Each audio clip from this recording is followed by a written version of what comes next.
already outside the Electric Factory, there's a line. And a while ago, when I first started coming to see this band, the line was much younger. It feels like the line has aged along with me, which I like to see. Tonight at Electric Factory, it's Yellowcard and Newfound Glory, and Jordan's here hanging out. Hey, man. Hi. How are you? Hi. I'm good, man. It's good to see you. It is cool. You've definitely picked up some younger fans along the way, but I like to see this one of those bands where I go and see them and I don't go, man, I'm super old.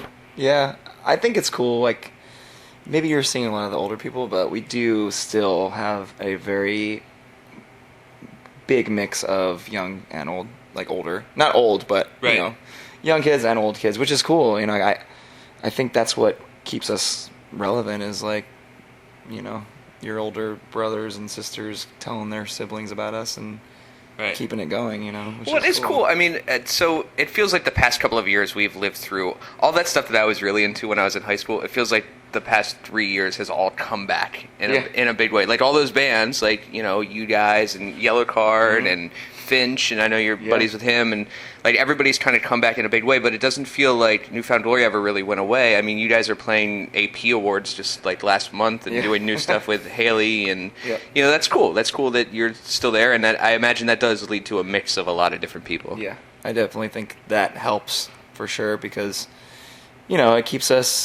it keeps us, like I said, it just keeps it relevant. I was just reading today, and I didn't know this before, that the name Newfound Glory, did it really start on a napkin at Red Lobster while you were working at Red Lobster? Yes, it did, actually. We had a show coming up. It was one of our first shows. And the girl who was Amy Fiddler, who started Fiddler Records, she was like, hey, man, I need to put a name on here. What's your guy's name? She got us on the show. We're like scrambling, looking through books and things like that. And then I was working at Red Lobster. And somehow the conversation of the Get Up Kids came up, and we were all big fans of the Get Up Kids, still are. And they have a song called Newfound Interest, a Newfound Interest in Massachusetts. Right. And for some reason that kind of turned a light bulb on.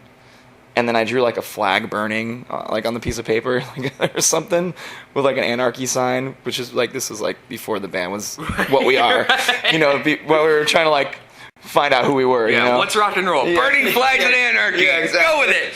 And then I wrote A Newfound Glory, and it just stuck until she put it on the flyer, and it kind of just stuck with us. Well, lucky. I mean, if you didn't try harder, like it could have just been cheddar biscuits, right? Yeah, that's true. Yeah. Is there a chance? Jordan and the Glories, or something. Yeah, Jordan, all you can eat peel and eat shrimp. Yeah. How old were you when you were doing that? When you were working at Red Lobster? I was in high school still, and it sucked, man. Yeah. Because I was working in the kitchen, like in the back with all my buddies, just till like 2 a.m. coming home smelling like fried fish on school nights. What was your job in the kitchen? Like, what was your responsibility?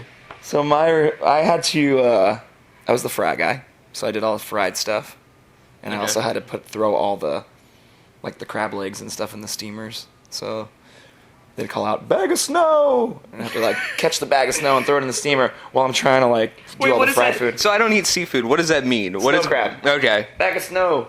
The seafood at Red Lobster, does it just come, in a, hermetically sealed bag and then you just dump it in the fryer? I mean, it's not like no one's coming in with fresh cod and throwing it to you, right? It's a mixture of both. Okay. So at the time.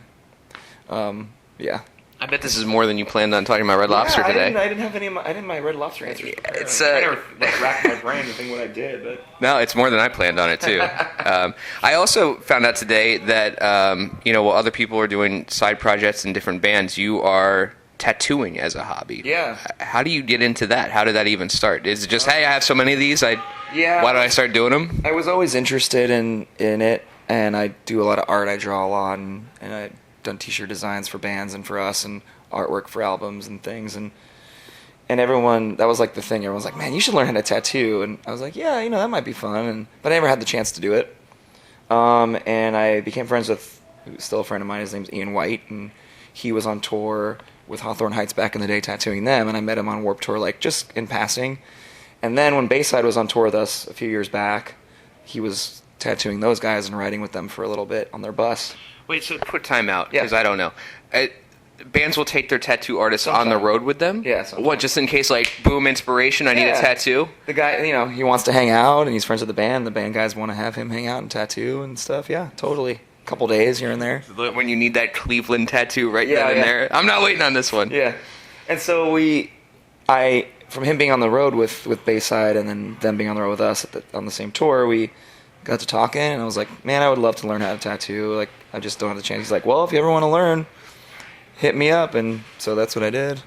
But, it's still kind of like a hobby, and it's so hard because you have to be doing it every day, and I'm in and out so much, so I try to do it on the road too. Do you do it on the road? Like, do you take it with you? Yeah, and I don't do, like, people hit me up all the time on Instagram and Twitter. Like and fans? Like, yeah. Hey, will you tattoo me? Yeah, will you tattoo me when you're in Philly, or will you tattoo me when you're here? But it's just such a liability for, Yeah, no, I'm sure. And there's other people back here, and it's like a private sort of space, so. Right. I don't know. I don't feel comfortable doing it, but if people, I've tattooed fans that have come to San Diego to get tattooed by me, which is cool. And Nashville when I was there. If the rest of this goes well, I think I'll just get a bag of snow tattoo. Yeah. Like across, like a crazy snow instead of Thug Life, just bag of snow. So you guys just released a new kind of revamped version of Resurrection with a few new things on it, the Haley songs on it, and a couple acoustic. What made you go, okay, we need to push this back out there again? We want to show people this one more time. I think just the reaction that we have received for the record has been really awesome, and I feel like there's a lot of life left in it. So we thought it would be cool to just add some more stuff and just sell for $5 at our shows and just make it a special thing. There was no like real crazy conversation of like, man, we really got to do this. It didn't make a difference one way or the other, but we thought it'd be really cool to do something special. Cool. So.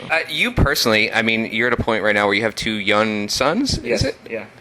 I always wonder this with guys that are in bands, when you have young kids, like at what point you decide to start exposing them to different music and what you do expose them to.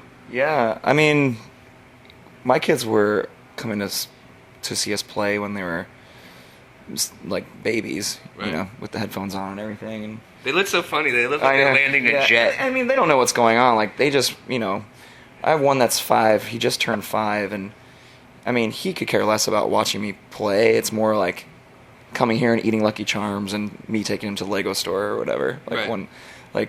And hanging out with Ian, because Ian makes fart jokes and stuff, Right. And then my 2-year-old is now like starting to have a personality, and like he likes to watch me play and stuff. But I think it's more of the fact that they are able to experience it as with me as their dad, as opposed to just like, I don't know. So I bet that changes the day to day when they're around. It does. It's a lot less sitting around watching South Park and more chasing them around catering. Yep. It definitely changes it, and it keeps my mind, like, keeps me going, and because they're, being in a band isn't, everyone thinks it's like crazy and parties backstage, but it's like, go where we are. You gotta talk to guys like me, like a half-eaten burrito over there, and it's just you and me hanging out.